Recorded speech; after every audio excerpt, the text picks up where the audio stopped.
बिस्मिल्लाहिर्रहमानिर्रहीम। अस्सलाम वालेकुम। Welcome back to my channel. ये जो है 10 सबक बुक के नोट्स हैं, पूरे मैं आप लोगों को इस वीडियो में दिखाऊंगी। आप लोग देखते जाइए। और मेरी बहुत ज़्यादा सबसे गुजारिश है कि जो भी मैंने पढ़ाया है इसको आप लोग अच्छे से लर्न करो, मतलब समझने की कोशिश करो और प्रैक्टिस करो, ज़्यादा से ज़्यादा प्रैक्टिस करो, ठीक है। और मेरे नोट्स देखकर आप इस तरीके से बना सकते हो। ये एक बहुत अच्छा आइडिया है इस तरीके से। और जब हम 10 सबक बुक पढ़ना शुरू करते हैं, जब बिगिनर होते हैं, तो क्या होता है कि काफ़ी दिक्कत होती है कि सारी चीज़ें अटपटी सी लगती है, हमने पहली बार पढ़ी होती है। क्योंकि लैंग्वेज सारी जो है वो अपने आप में एक अलग अलग होती है ना, डिफरेंट होती है सभी लैंग्वेजेस। और अरेबिक तो और ज़्यादा डिफरेंट है सारी लैंग्वेजेस से। तो मतलब कोई टफ़ तो कुछ है नहीं वैसे। जो हम अगर उसको हासिल कर लें, हम उसको समझ लें, हम उसको पढ़ लें, तो बहुत आसान है वो। वैसे कोई दिक्कत वाली बात नहीं है। तो मतलब जैसे 10 सबक बुक है, तो ये एक बहुत अच्छी किताब है मेरे हिसाब से। जो भी बिगिनर्स होते हैं उनके लिए। जैसे हम लोग शुरू में, जब हम बिल्कुल स्टार्टिंग में जब हम होते हैं, तो उस वक्त हमारा दिमाग एकदम चकरा जाता है। मतलब हम ट्रांसलेशन भी पढ़ते हैं, जो इजी वाला ट्रांसलेशन है, जैसे मिनहाजुल अरबिया वगैरह है, तो वो तो बहुत ज़्यादा इजी है। मतलब मेरे हिसाब से बहुत ही इजी मुझे लगता है वो, मतलब बिगिनर के लिए भी। लेकिन जब हम उसको फ़र्स्ट टाइम पढ़ते हैं, डायरेक्ट उसी को पढ़ लेते हैं, इतना इजी डायरेक्ट पढ़ते हैं, तो वो मतलब हमें टफ़ लगता है। मतलब ऐसा होता है, हम मतलब कि दिमाग का ऐसा रहता ही है कि इजी चीज़ भी टफ़ लगती है। लेकिन मिनहाजुल अरबिया पढ़ने से भी पहले हमें पढ़ना चाहिए 10 सबक बुक। इसको हमने अच्छी तरह से लर्न कर लेना है, ठीक है। जैसे मैंने आप लोगों को वीडियोस वगैरह सब दिए दिए रखी है, इसकी नोट्स भी है मेरे सारे डले हुए मेरे चैनल पर, आप चेक कर सकते हैं। तो 10 सबक बुक का जो है, आप फर्स्ट टाइम तो क्या करिए, पहली बार इसको आपको 2-3 मरतबा पढ़ना है। कैसे पढ़ना है वो मैं बताती हूँ। सबसे पहले आप उन्हें क्या करना है, पूरी बुक को, जो मैंने वीडियोस बनाई है उसके थ्रू, या फिर जो बुक है उसको आप पढ़िए, समझने की कोशिश कीजिए, डेफिनेशंस को समझने की कोशिश कीजिए, वो कहना क्या चाहते हैं, चीज़ें क्या है ना, वो सारी आपको आराम से समझ में आ जाएगी। फिर आपको क्या करना है, उसके नोट्स प्रिपेयर करना है, ठीक है। आपको जैसे ये मैं बता रही हूँ इस तरीके से आप चाहें तो कर सकते हैं। और फिर उर्दू के सेंटेंस लिखिए, उसको अरबी में ट्रांसलेट कीजिए, ठीक है।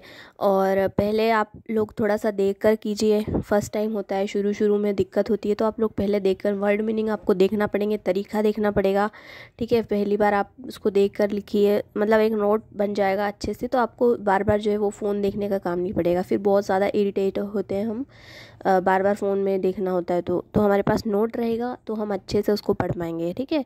तो नोट आपको पहले प्रिपेयर करना है। नोट्स प्रिपेयर करने में आप कोशिश करिए कि आपको ज़्यादा से ज़्यादा चीज़ें याद हो जाएं, ठीक है। एक बार में सब चीज़ें याद नहीं होती है, बट हमने कोशिश करना है, ठीक है।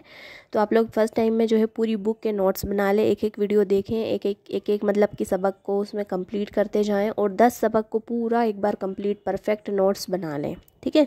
नोट्स बन गए। अब हम सेकेंड बारी में क्या करना है कि हमने पहले जो नोट्स बनाया सबक नंबर फर्स्ट का, उसको अच्छे से लर्न कर लेना है।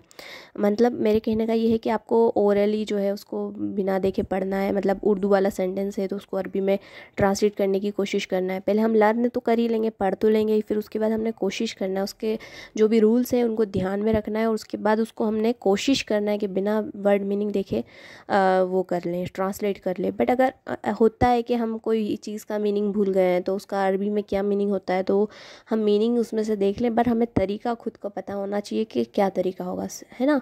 इस तरीके से जो है आप 10वें सबक को कंप्लीट करिए। सेकेंड टर्म हो गई। अब थर्ड की बात आती है, तो थर्ड में आपने कोशिश करना है कि उसको पूरी तरह से आप बिना देखे एक बार सारे सेंटेंसेस को आप लिख पाएँ, समझ पाएँ, ठीक है। इस तरीके से जो है चीज़ें आती है। और इसी के साथ साथ आप जो है ट्रांसलेशन जो हल्का फुल्का सा होता है बिगिनर्स के लिए, वो जारी रखें, तो वो बहुत ज़्यादा सही रहता है। नहीं तो मतलब आप 10 सबक बुक पढ़ेंगे, उसके बाद अगर हम मिनहाजुल अरबिया पढ़ते हैं, तो मतलब बहुत इजी लगती है। ऐसा लगता है एक ही दिन में पूरी मतलब हम पढ़ लेंगे, क्योंकि उसके अंदर जो है सिफ़त मौसूफ़ आता है, मुज़ाफ़ मुज़ाफ़िल आता है, मुब्तदा ख़बर आता है, और गर्दाने मतलब यूज़ सी के थोड़े बहुत, मतलब अभी तो यूज़ शुरू में तो नहीं होंगे, बाद में होंगे, लेकिन ये चीज़ें आती है। तो हमें पता, वहाँ पर जब हम 10 सबक बुक पहले पढ़ लेते हैं और उसके बाद हम मिनहाजुल अरबिया पढ़ते हैं, तो हमें याद रहता है, हमें ध्यान रहता है कि ये तो मुज़ाफ़ मुज़ाफ़िले का सीगा है, ये उसका सीगा है, क्योंकि हमने ग्रामर पढ़ रखी है थोड़ी थोड़ी, है ना। तो वो बिल्कुल बहुत सही उसमें जो है हमें लगता है, और इजी भी लगता है। अगर हम इजी पढ़ के फिर टफ़ पढ़ेंगे एकदम से, तो हमें और ज़्यादा टफ़ लगेगा। लेकिन हम थोड़ा सा 10 सबक बुक बहुत ज़्यादा टफ़ भी नहीं है, मीडियम ही है, तो हम उसको पढ़ लें फिर ये कर लें, ठीक है। तो ये काफ़ी ज़्यादा सही रहेगा। और नोट्स भी आप लोग इस तरीके से प्रिपेयर कर लीजिए, और मतलब एक कंसिस्टेंसी के साथ हमने काम करना है। हमने पढ़ना भी है तो हमने रेगुलर पढ़ना है। जैसे हम पढ़ते पढ़ते थोड़े दिन पढ़ते हैं, फिर छोड़ देते हैं, फिर पढ़ते हैं, फिर छोड़ देते हैं, तो वो चीज़ जो आपका पढ़ा हुआ है वो किसी काम का नहीं रहेगा।